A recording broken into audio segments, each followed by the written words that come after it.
Hello everybody, this is Toys R Us, and for this special figure showcase we're going to be looking at the 2009 Revenge of the Fallen Deluxe Autobot Wheelie. What we'll do with this video, we'll have a quick look at him in both of his modes to help you decide how you want to display him. I'll point out a few things that you need to be aware of if you have to purchase one for yourself. I'll do a couple of comparisons with his G1 original self and, funnily enough, some newer figures, because this is a really tall deluxe figure, and as I'm lucky enough to have one in the packaging, we can have a look at him inside there and all the artwork, and I suppose it's photos, isn't it really, on the back of that.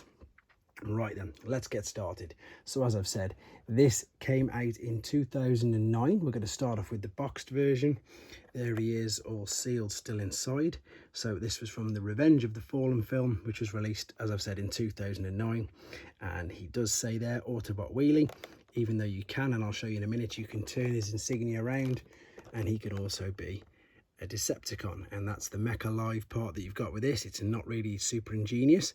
The transformation process is pretty good, actually. I do really like the alternate mode, but there's not much going on there. You've got a brief description and, of course, 2 photos of him.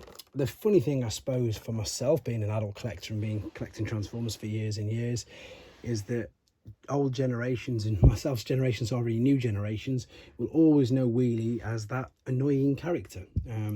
Here he was in Generation 1. And he's not very popular, bless him. He hasn't been for ages. He does get that moniker of being annoying. He is nothing like his Generation 1 original, which you can see there. But of course, that's because they're completely different entities. Obviously, this is the Bayverse films, and these are the Generation 1 toys. But I'm sure you'll agree they are both much updated. I'm going to start with the alternate mode because I really think this is kind of cool, and what I also like is the fact that it's got loads of playability about it just by itself. Everything tucks underneath relatively well. That doesn't look too bad. I mean, if you look at his hands, I suppose you can sort of tell that it's them there, but otherwise it is good. This part at the back is going to be his face, so you definitely want this part here. That's something to look out for. And I suppose these can come off as well. They can be known as sort of quite fiddly, but I really like this. I think that little mode there looks really good.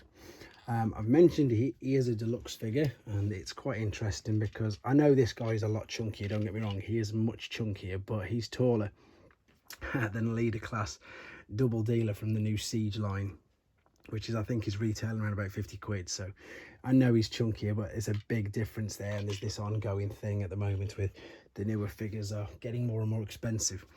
If we look at the actual robot himself, then articulation wise, loads, and that's because there's not much to him.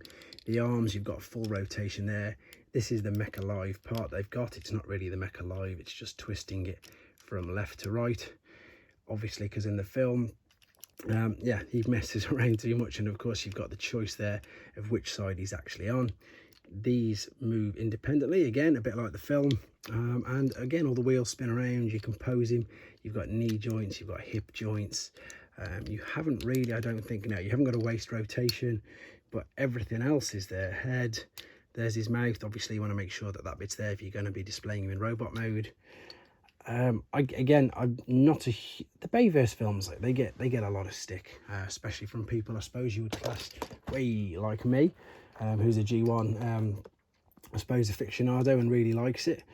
But some of the figures that came out like this, I think, again, for its time, it's just so clever. I mean, how they get this into that, it is a lot of pulling and stretching all out, especially with nowadays. We've got lots of parts forming, we've got loads of shell formers and stuff, and I suppose that's just expanding it all, isn't it? But I really like it. It does look good. Again, shame about the character, but again, I'm doing a few more movie figures now because I've been asked to do it. I've got some, so I might as well. So I hope this brought back some nice memories for people who had it as a child, because unbelievably 12 years old already. I hope it helped you with the decision if you wanted to get one and how to display them. Main thing with this, to be fair, if it is missing any of these sort of pieces, you can always display him in this particular mode. Obviously, if he's missing a wheel, I'd say pass on him completely because he's just not going to look good in either mode. Again, these were aimed at kids, and I've seen loads of them damaged and bits pulled off here, there and everywhere. So make sure you have a good look at exactly what you're getting, just to make sure that it is display worthy. But there you go, guys, just a quick short video on the 2009 Revenge of the Fallen deluxe class figure wheelie. Hope you enjoyed it. Thanks for watching. Like and comment, and don't forget to subscribe.